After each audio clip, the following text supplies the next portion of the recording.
This episode of the Dan Batard Show is presented by Smirnoff. We do game days. Please drink responsibly. The Smirnoff Company, New York, New York. Stugotz wants to make Belichick a physical prop in these games where you just put him in a hermetically sealed cage on the sidelines. And I'm in on this. Yes. Loser gets Belichick. Oh, wow. That wouldn't be this weekend because I don't think Kyle Shanahan is going to be fired by anybody except God Bless Football. Well, he should be. I mean, Billy and Stugotz, I believe they are leading what is not a very crowded national train on thinking Kyle Shanahan isn't very good at his job. I'm not even certain Billy thinks that. I don't know what I'm getting lumped into. Yeah. I'm sorry about that, Billy. He has no business. Like, if he loses this game to Dallas, he should be fired, and they should consider Bill Belichick. Dan, you are amazed.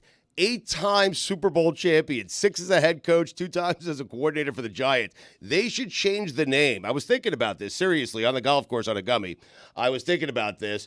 They should change the name from the Lombardi Trophy to the Belichick Trophy. How about that? Seriously. Right? What hole were you on? 4. And how many milligrams? Valhalla, 40.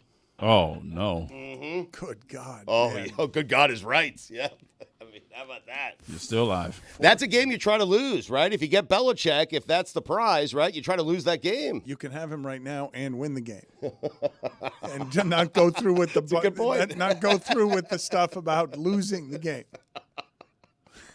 That's an observation only Stugotz can make. Yeah. And if you're a fan of his observations, guess what? We have a cool little contest going on with our partners over at DraftKings and Miller Lite. Go to DraftKings.com and you can make guesses on what Stugotz will do and say and what others will say during weekend observations. Wow. And Miller Lite will treat the winner, the person that has the most accurate guesses, to a trip down here in Miami. They get to observe the show, get all the sights and smells, and even get to go to O'Flanagan's with us for a Thursday night football Get watch out of party. here. Yes, so make sure you guys enter because the pool closes Tuesday morning at 9 a.m.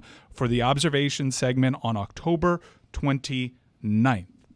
Since we're promoting things, Mike, just give people all of the information that they. I don't know if Stugotz will be in on that day. I just asked Mike if I am in on that day. I have no Well, idea. he was just Kind of learning needs about to it be now, in on that and day. Maybe that's one of the field bets.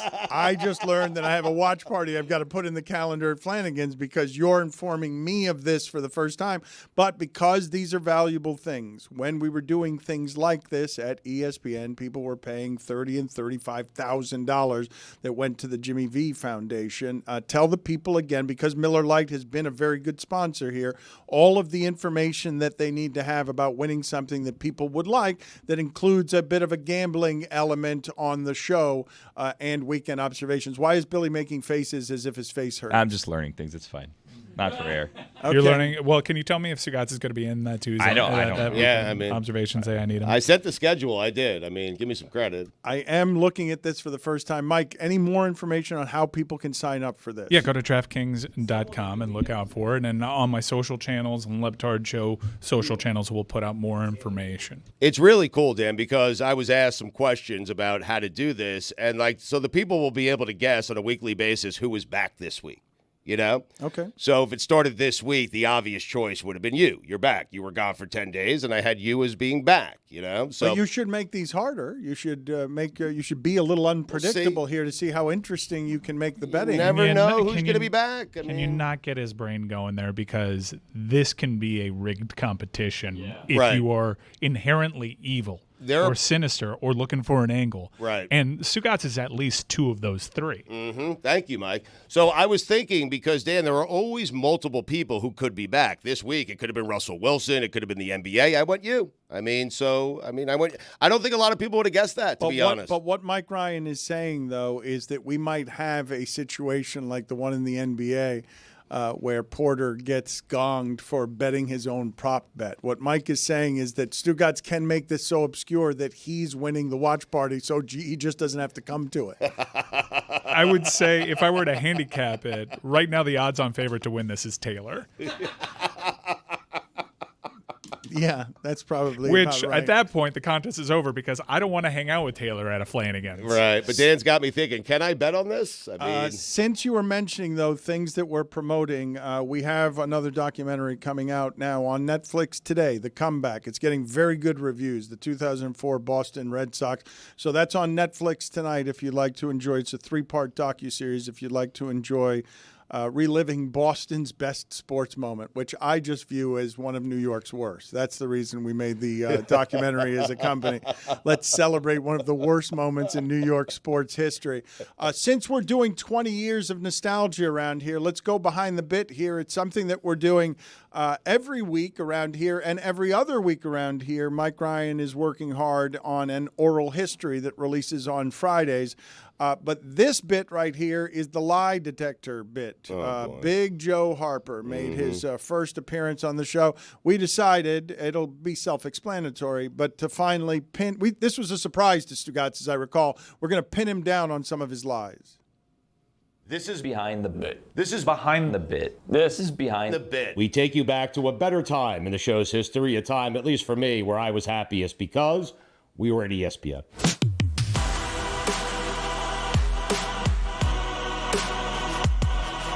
Joe Harper is here. He's got a bullet in his neck. Stugotz is strapped up to, he's got things around his chest. He's got a blood pressure machine around his arm. He's got sensors on his fingers. Joe, give us an update on what it is, all this stuff that is on Stugotz. What's it measuring? Attachments on the chest. Those are to measure respiration. okay. While you're breathing. And when someone lies, all the smooth muscles around the lungs and the heart contract. Big Joe Harper. What has he ever done? Stugotz thought he could outsmart the lie detector. Not Joe Harper, the machine, and his lies ended up getting worse.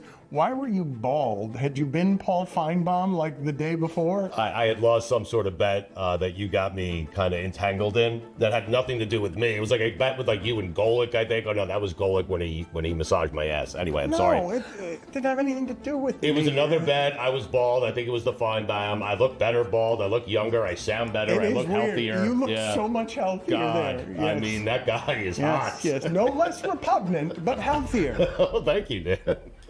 What was the worst lie detector test result that Joe Harper ever saw, and was Stu's worst? Well, first off, for the record, okay, that lie detector machine is faulty. I will tell you that right now.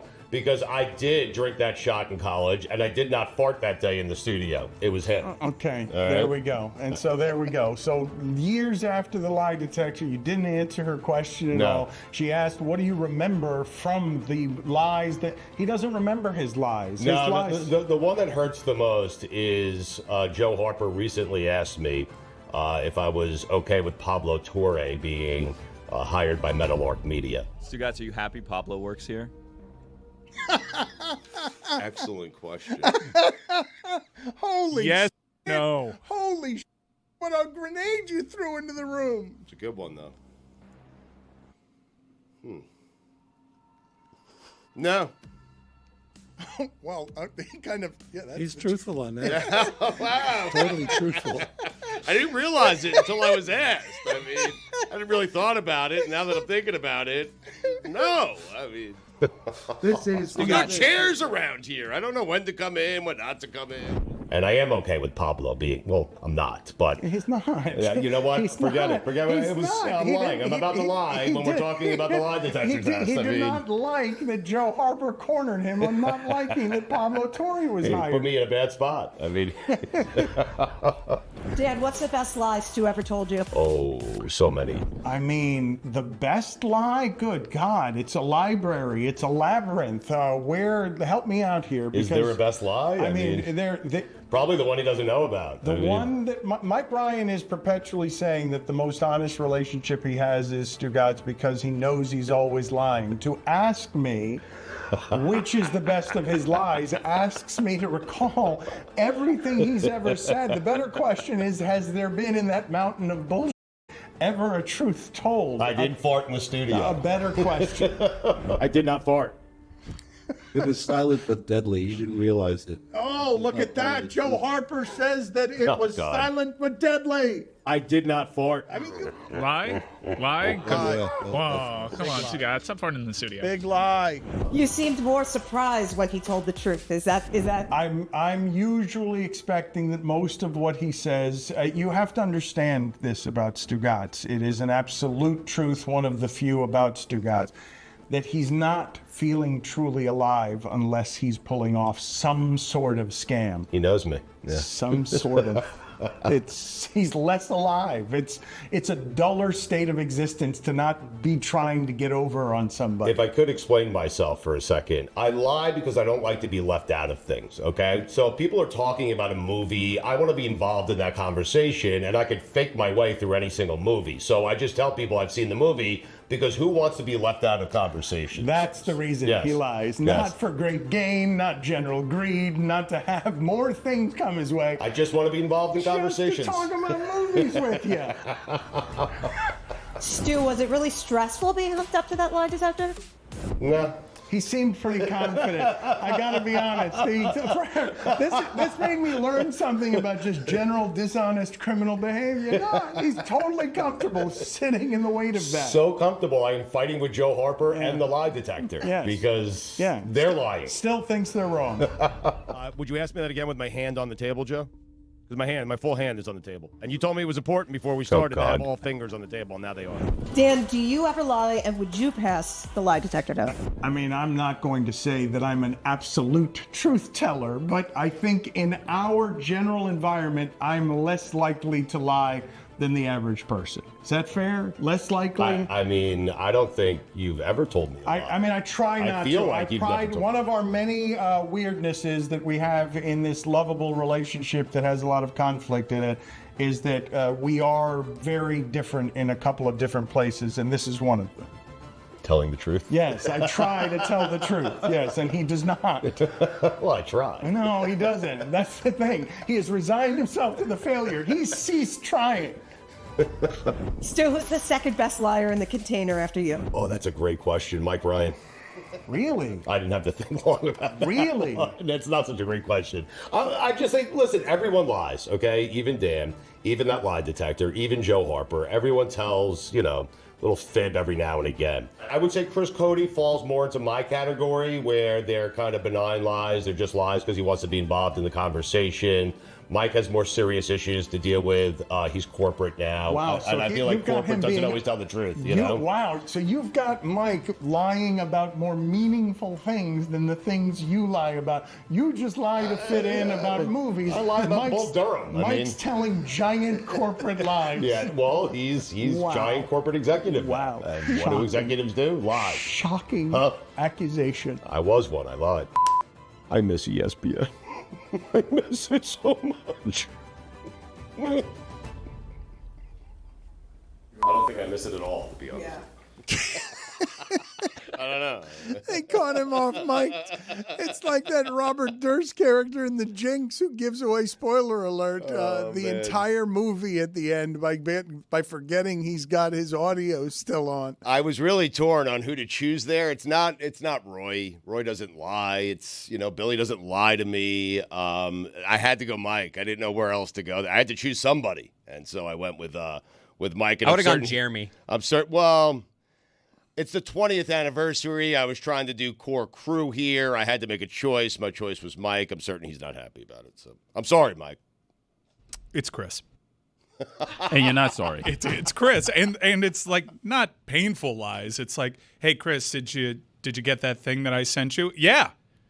And he doesn't know what I'm talking about, but he'll just nod his head. Yes. Hey, did you edit that thing? Definitely. Mm-hmm. And then you have to follow up a couple of times. So little white lies. Taught him well. Lies to fit in? Wise. Just trying to fit with the crew? It's lies not just to fit in, but to get the questions to go away. I mean, that's... Yeah, he tries to hold you at bay, but he's got to tell. Like, his face kind of changes, and he just does kind of his brows get yeah, I did that. And he knows for a fact he didn't do that. You walk away saying there's no way he did it? I know. I would rather him tell me, if he said, no, I didn't do that, I'd be like, oh, there's a chance. I would like to talk some NFL transactions with you guys because I've told you that the Chiefs, statistically, if you didn't know any better, would have a quarterback problem. As the undefeated team in the league, they've got a quarterback who statistically is in the mid-20s and is losing the football, like on just throwing the ball downfield. Their offense is terrible. So they trade for DeAndre Hopkins because they don't want to pay part of Cooper Kupp's salary or the cost of going with higher draft picks. I don't know. I mean, DeAndre Hopkins, it seemed to me a couple of years ago, was having a hard time finding anyone who wanted to still take him in the league. He had a good year last year. He had over 1,000 yards. He had 75 catches. He had 7 or 8 touchdowns. And that was on the Titans. I agree. I was surprised to hear those numbers. I was not, because they were a very bad offense that needed to target somebody. And somehow, after nobody wanting him in the offseason, he was the most targeted guy. And he was getting open enough because he never drops the ball. But I don't think that solves much of anything in Kansas City. And more interesting to me was the idea of Cooper Kupp being available, as Diana Rossini reported pretty casually that the Chiefs had an interest there as well yesterday. She broke that news, and I don't know what state of health Cooper Kupp is, but there is one Cooper Kupp season that I look at that looks like about as good a season as a wide receiver has ever had. Like the Brady Anderson season. And so what is Cooper Kupp worth in a market where Devontae Adams goes for a second-round pick? You guys think he had like a season like that was an outlier? I think you can make a pretty solid argument he's a Hall of Famer. Oh, well, he had 3 seasons where they were amazing seasons that helped make McBay who he is. But there's one season above all else where they're throwing no-look passes to him, and he's a champion in the Super Bowl, and they've got no other healthy receivers, and everyone knows the ball's coming to him, and you can't double cover him. You can't do anything. You're talking about the season he had 145 catches. He's never had more than 100 in any other season. That's the season you're talking about. He had 1,900 yards. He had 16 touchdowns. He was great. He was great. He is great. The Super Bowl that they won was unbelievable on that final drive because everybody on the planet knew where those passes were going. It didn't matter. He would make the plays. He's pretty unstoppable when healthy, from precise route running to ball winning to just a complete game, being able to block in that system. He is just an unbelievable player. It's kind of heartbreaking to see how many injuries that he's run into. He's been pretty vocal in blaming artificial turf about his injuries. So at the very least, if he does get moved, I hope he goes to a natural grass stadium. I don't know how you guys feel about football generally, half a season in, a whole lot of injuries. And when I saw Higbee, I told you guys this last season, being folded over as their tight end, working in tight spaces and seams and taking these monster hits. What that offense has done to the bodies of Puka Nacua and Cooper Kupp from afar, I'm like, oh my God, that usage rate is going to burn up whatever their prime is faster than the average human beings, because their bodies are all going to start falling apart. Sean McVay receivers have to play a physical style of football. And I don't know how much their downfield blocking has to do with some of their injuries, how active they are in some of the outside runs. Maybe that has something to do with it. A lot of people hold Puka Nacua's production against Cooper Kupp. But we have to remember, Cooper Kupp has gone out of that lineup several times, one time completely undoing their season. You have to remember, he also had plenty of great moments. We mentioned the Super Bowl. How about the NFC playoff game against Tom Brady, where Tom Brady does not have a good team that should be hanging with them, and he starts making all the plays. And then we all know where the ball is going. Matthew Stafford, downfield, Cooper Kupp ends that story for Tom Brady. I have all the respect in the world for Cooper Kupp, and I really am bummed that he's run into so many injuries, and I hope he has an opportunity to show that he is not a product of that system, that he can go to another team, preferably a team with a really good system, because, man, Kansas City would have been awesome if you're a Cooper Kupp fan. Are you guys surprised that the Rams were unwilling to pay that salary? The Rams are in a tricky spot because they still have a chance. They do. That division is lousy, and they still have a chance. Oh, but it's not a real yeah, chance. but they get Puka back, and, now they're talking about trading Stafford. I mean, they're in a weird spot, especially with their head coach. But Diana said that the Rams were willing to take on some of Kupp's salary. The Chiefs were difficult to deal with in that they don't really have a lot of flexibility on the roster because of their all-world quarterback and the contracts that they dished out there. I would have loved him to go to Kansas City. It's a shame they couldn't make it work. I'm skeptical, but I kind of feel like they have the quarterback that can make anybody good. I'm being made crazy, though, by Stugotz's ability, not incorrect, to say everybody but the Panthers have a chance. That everybody but the Panthers and the Patriots have a chance because it's just bodies stacked up all over each other at everywhere between 2 and 5 and 4 and 3. But the Niners in that division are not as dominant as everyone thought they were going to be. So they're sitting at 3 and 4, and the Seahawks are 4 and 3. Stugotz. Just for a second. Okay. The Rams have a chance of winning the Super Bowl this year? Yeah, just yes or no question. No. Okay.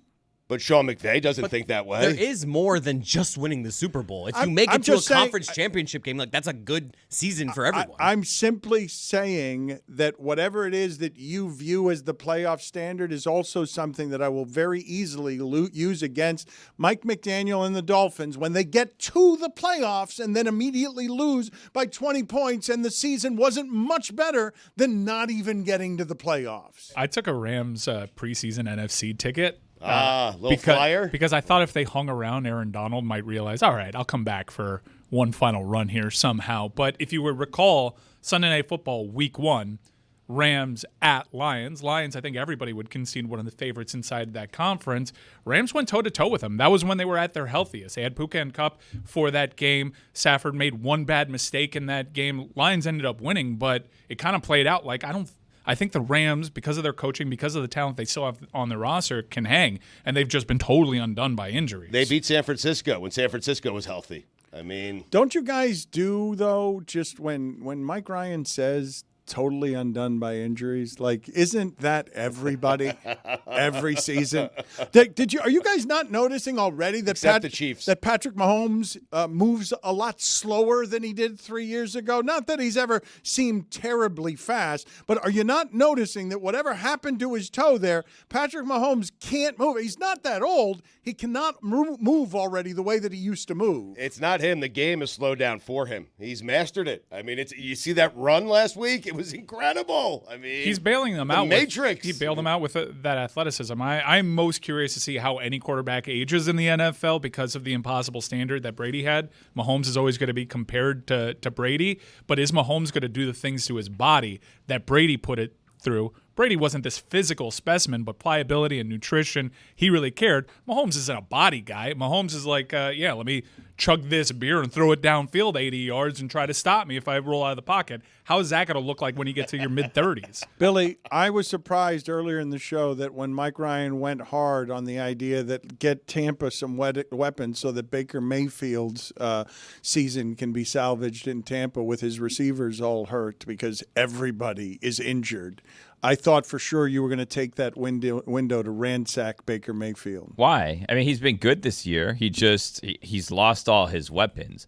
Like he didn't. I mean, Monday he didn't look good. Like, don't let the stats fool you. He looked pretty bad for the first half. He was making bad passes. He was overthrowing people. He was throwing interceptions. Like, he didn't look like the MVP candidate that we thought he looked like earlier in the season. At the end, the numbers were there because it was, garbage time yards. They got an onside kick, and he was just chucking it away. But, like, he was making bad decisions early on. But, like, I think they're in trouble. Like, depending on how serious the injuries are, the Bucs are in trouble. I would have argued that was one of the good teams in the league 2 games ago, but you take away two of their top receivers. Yeah, no, I know. Yeah. You take away their 2 receivers, and all of a sudden, all of that is going to get constipated in a league where every Sunday I tune in, and there's somebody out there being C.J. Stroud, 10 for 21, 84 yards. Yeah, Baker's got some Favre to him. He made a terrible interception in the end zone that you just cannot make.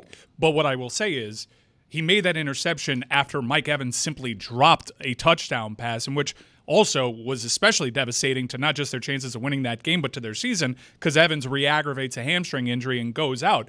but there was a 14-point swing on one pass that hit Mike Evans on the hand. They were up 10-7. They could have been up 17-7. The good thing and bad thing about Baker, and this is going to sound worse than I intended to, is like he doesn't learn. Like he has a short memory, and like he'll make mistakes, and that's not going to scare him away from trying to make the same plays again, which is what's good about him, right? So he's Favre. No, he'll make the play. Gunslinger. And by the way, the Godwin injury is worse than the Mike Edwards. 1,000%. Not just in His terms ankle of was sideways. No, not in terms of severity, but in terms of value to the Bucs. Like that's their number one. No, he does so many things for them. Godwin's a brilliant player. That stinks. The only way to replace him is Cooper Kupp, which is why he needs to go to Tampa.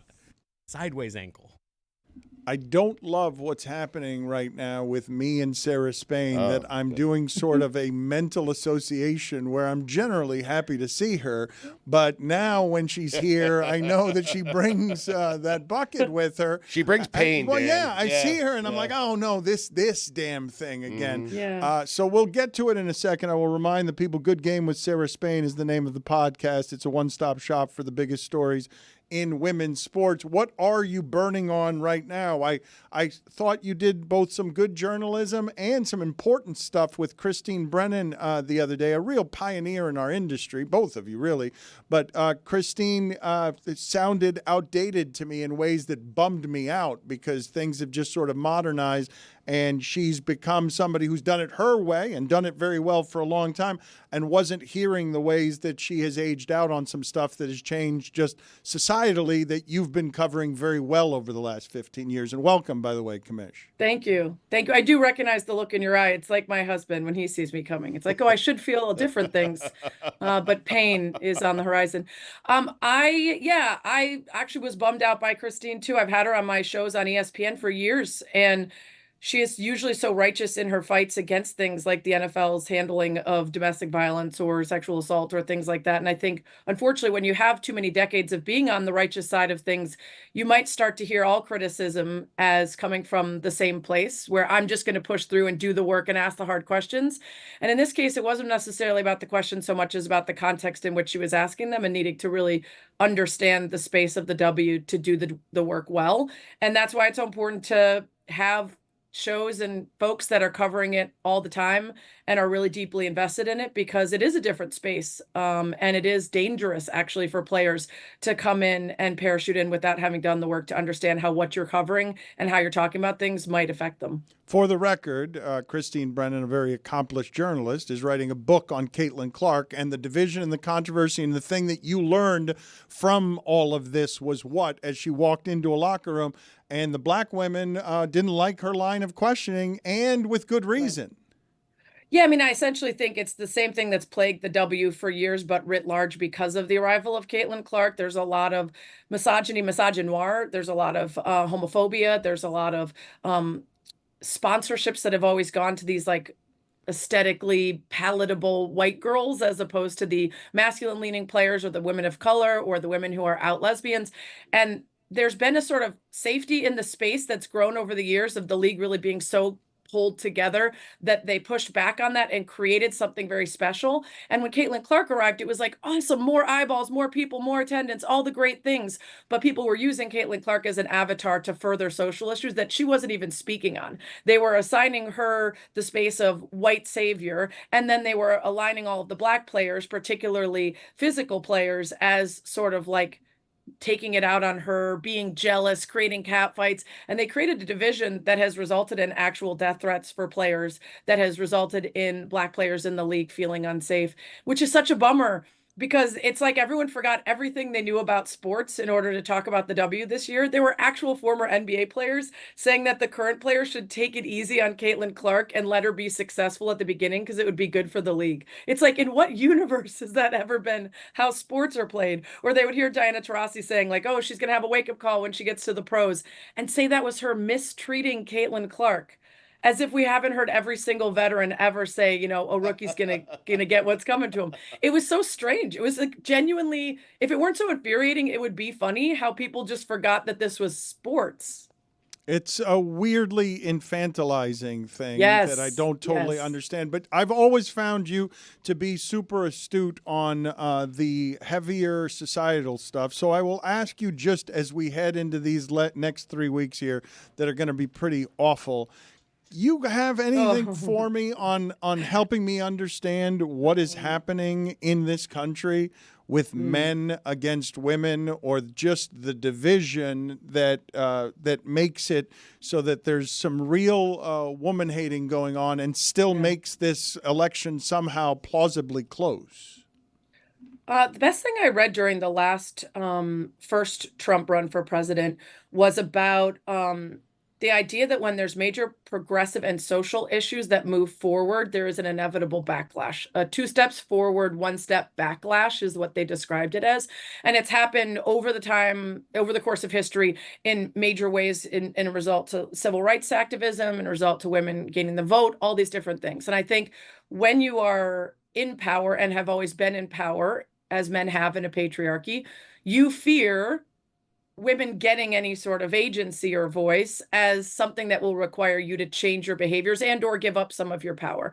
And so the response to women going to college more, making more money, handling more of the household income, all of these different things, and wanting more for themselves, sometimes by not choosing to marry men or signing up for partnerships that aren't equal, has made a lot of men afraid of what the future might look like for them, especially in terms of the way their behaviors might have to change. There's this constant storyline about the male epidemic of loneliness, but all of the numbers and research actually point to a pretty equal idea of loneliness between men and women, sometimes women even more, but men complain about it more because they are not used to not being taken care of. And they are not used to having to address the way that they behave with women as something that we will react to and care about, right? It's always when we couldn't get our own credit cards or pay our own bills or get our own jobs, we were sort of reliant on men. And as that continues to progress in the other direction, there's a shift in power. And I think there's an inevitable response to that, which is we hate women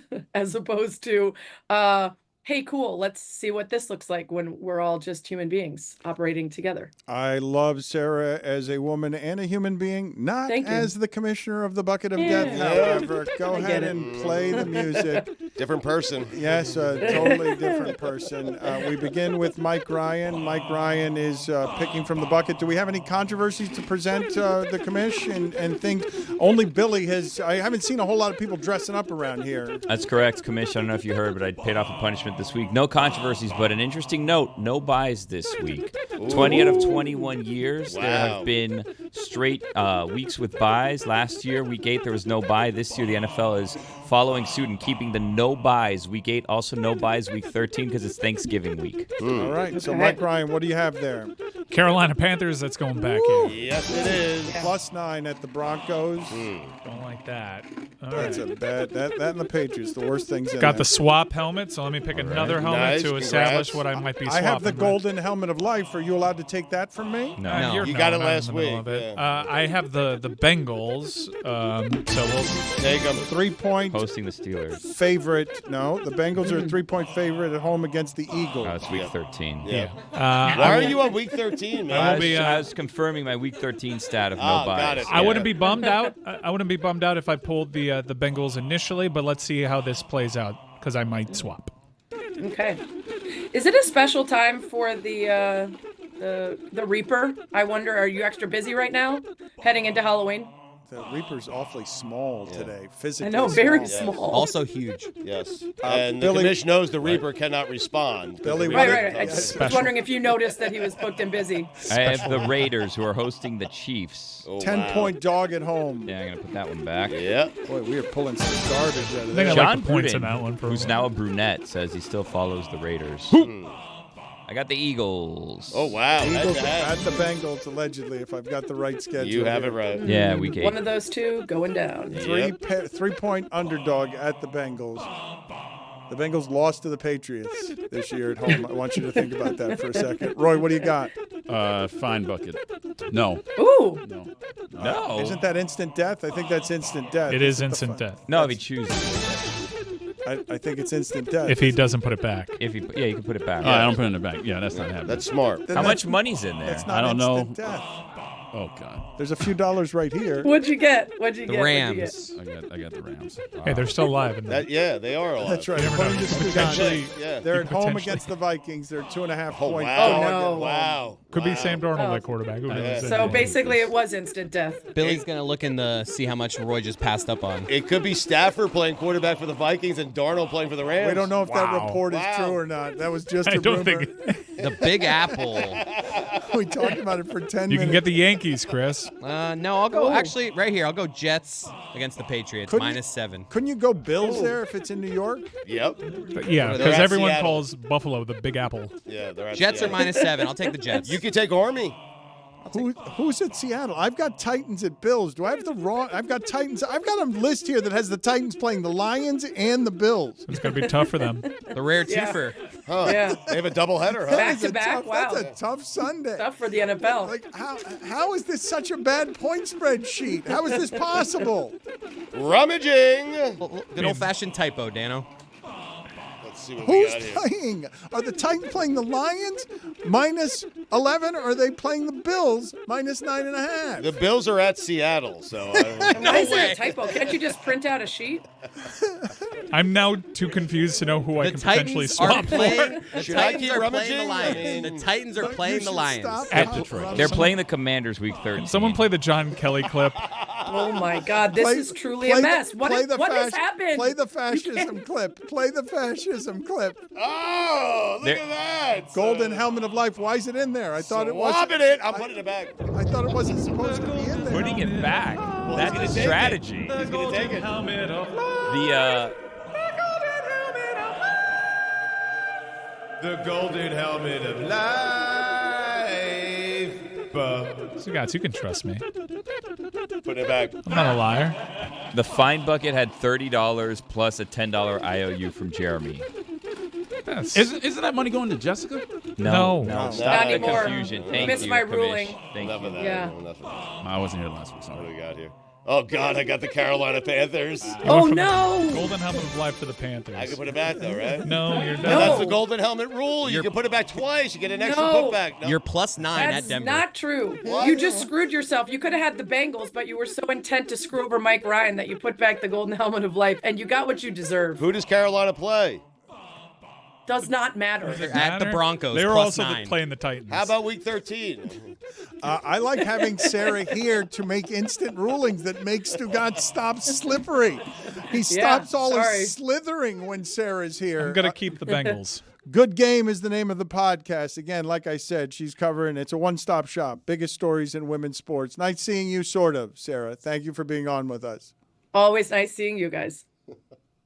This is just ridiculous. What do you mean? Just a mess. Just a mess. A total mess. The whole show. I asked for the fascism clip and they put Mad Dog on the screen. I asked for the fascism clip and they put that guy who was fighting for Otani's ball at the bottom of the stadium. I don't want to say drought, that's not fair, but you. Stugotz has had in the holster all show because this is the real Stugotz wheelhouse, okay?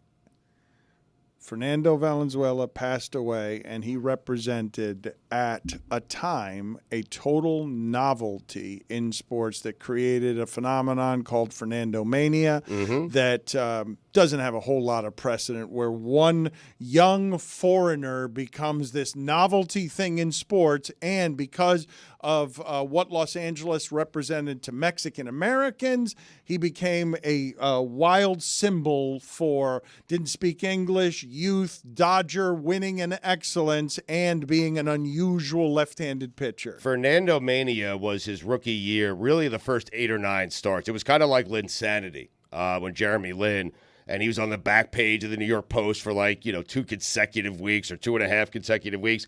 Fernando Mania was a big deal. You had this pitcher. He was a rookie. He won, I think, his first 7 or 8 starts. He was dominant in those starts, but he went on to have a great career. He pitched for 17 years in the major league. So unlike Jeremy Lin, who kind of flamed out after a few years. This guy was great early and was really, really good for a really long time for the Dodgers. But Fernando Mania was must-watch television at the time, Dan. He had the weird delivery. His eyes went up in the air. He wasn't looking at the catcher. He was a novelty, but he was great. He was all of those things. And so Stugotz combined that with seeing the Griffeys last night at LeBron and the Bronny game. Hard not to see him. I mean, they were all over TV. That's all I'm saying. I wasn't making any jokes there. That's it. I mean, weaving a salad. That's all I'm saying, man. Oh, man. Come on. I mean, Roy, did you see him? Yes, I saw him. I'm concerned about the Griffeys. I love them. I mean, this is your public concern for the cholesterol levels of the Griffeys. This is what you're doing here. Weave in a salad once in a while. I mean, it wouldn't hurt. Let's just put it that way. I don't think we're qualified to talk about. I'm certainly not. Others weaving in salads.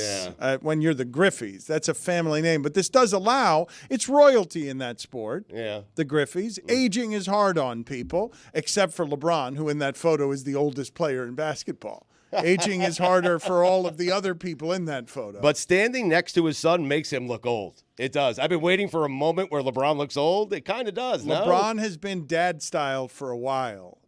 Nobody gets to be cool for 10 years, 15 years. Everybody ages out of that. But because of seeing the Griffeys last night, Stugotz has put together a top 5 list of best father-son combos in the history of all of sports. We're not going mothers and daughters. It's just going to be all fathers and sons. Last night was a father and son moment for LeBron and Bronny and the Griffeys, so I went father-son here. So you're doing OLIs or just 5? I have 3 OLIs, Dan. Okay, let's do it. The Alous. That's a good family. Thank you. Were you guys unaware of Moises' dad? Yeah. I was aware. Felipe. All right. Felipe was the manager. They were the manager. His son, the son played for the manager for an Expos team that, if not for the strike, would have won the World Series. To be honest, the way that it rolled off your tongue, maybe post Valhalla, made it seem like you were talking about French people. The Alous. And one of them, well, both of them, proud legacy in French parts of Canada. Yes.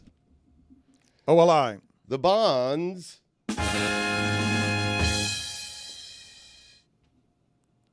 And the Hulls.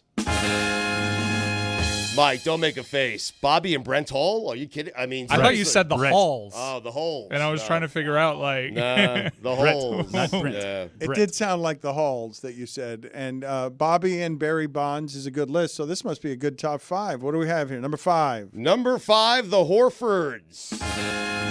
That seems like a stretch. Tito and Al. That seems like a stretch. What are you talking about? A UM Hall of Famer and an NBA Hall of Famer. I mean, Billy, please look up for me. He's not an NBA Hall of Famer. Yeah, okay. All right, let me come on. Al will be.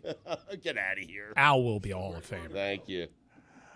Can you look up for me, please, Billy, Tito Horford's NBA numbers? I just want to know, Tito Horford, Al's father, I want to know how many games were in his NBA career, how many points, because I saw last night, Stugotz, among the many things that came out, Draymond came after Kendrick Perkins because Kendrick Perkins is telling Kawhi Leonard to retire. And now Draymond is saying of Kendrick Perkins, you scored 2.5 points your last 3 years in the league. Nobody was telling you to retire. Everybody wasn't telling you to retire. And Kendrick Perkins is making a career, as is Stephen A. Smith, out of telling Kawhi to retire. Yeah. Draymond is not averaging much more, by the way. I mean, I don't believe Tito Horford is a Hall of Famer. Oh, really? Should be. All right, 8.6 points a game. Draymond. I wasn't counting on you looking that up. I mean, let's check in with Tito Horford's career NBA stats according Looks like to Billy 63 games, 1.5 points per game, my 0.1 assists per game. Great bench guy, though. Yeah. Not really. Locker room guy. Nope. Yeah. Nope. Chemistry. Nope. Yep. Leader. Nope. Number 4. My list. Number 4, the Earnhardts. Dale and Dale Jr. It's pretty good. Thank you. Number 3. The Lorias. What? Jeffrey and David. Chris, this is Probably a good gonna time take for a offense. stepson joke. Is Michael Schmidt still mad at us about Michael Jack? Arms are still folded. Are we done yet? Tito Horford had a brother that played in the Astros organization. Really? Yeah, I'm just learning. Tito Horford was the nation's #1 recruit at center, and he had committed to Houston, which had a good basketball program. But something a little funny happened there, and then he tried to go to LSU, but he basically ended up at Miami. Where was he playing his games? At the Knight Center? Yes. Yeah. With a curtain up? And he was like the best recruit that they had since the Rick Barry era University of Miami basketball team. He was absolutely a star-studded recruit, a 7-footer, a genuine 7-footer, and they didn't win anything. I don't see Tito in the Sports Hall of Fame just yet. Right. But it looks like it started in 2017, so there's time. We should fight to get him in. Should we? Yeah, he's deserving. He is. Number 2. The balls. LeVar and LaMelo Ball. LeVar didn't play anywhere. Doesn't matter, man. I mean, What? But he wasn't a professional at anything. He wasn't. Did you see him on First Take? I mean, guy, the sneakers. Who's number 1 going to be? The Codys. Thank you, everyone. Ladies and gentlemen, one of the worst top 5 lists in the history of numbers. There it is. You lose. The man did not say the house. He didn't say the Kachucks. What is the matter with you? He said I thought left it'd be a out great Chucky. Yeah. Are we done?